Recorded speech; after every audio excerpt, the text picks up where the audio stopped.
Bienvenue les enfants avec la deuxième partie de la leçon d'orthographe, l'accord du verbe avec son sujet.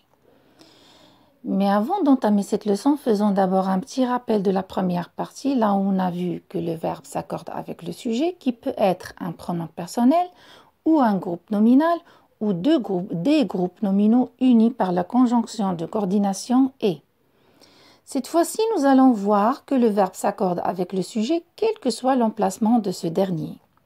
Parfois, le verbe précède le sujet, ça veut dire il vient avant le sujet. Comme dans cet exemple, sur la haute montagne tombe une neige épaisse.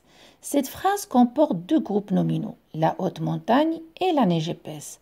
Pour savoir qui d'entre eux joue la fonction de sujet, il est indispensable de comprendre le sens de la phrase en posant la question « qui fait l'action ?»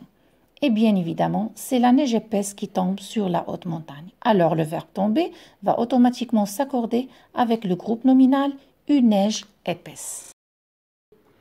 Par ailleurs, on peut trouver que le verbe est séparé de son sujet. Par exemple, les policiers, avertis par le magasin, arrêtent le voleur. Qui arrête le voleur? Ce sont les policiers. Alors le verbe ici, le verbe arrêter, va s'accorder avec les policiers même s'ils se sont séparés par la proposition avertie par le magasin.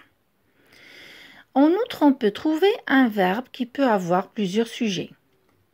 Le lion, le tigre et l'ours sont des animaux féroces. Alors féroces ici, ce sont des animaux qui tuent et dévorent par instinct.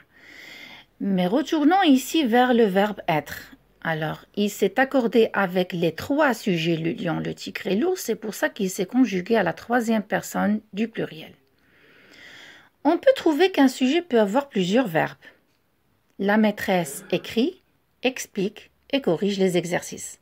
Alors ici, on a un seul sujet, c'est la maîtresse, et les verbes, on a trois verbes. Le verbe écrire, expliquer et corriger. Et nous remarquons ici que les trois verbes se sont conjugués à la troisième personne du singulier. Ça veut dire tous les verbes se rapportent au même sujet. J'espère que vous avez bien assimilé cette leçon et à la prochaine.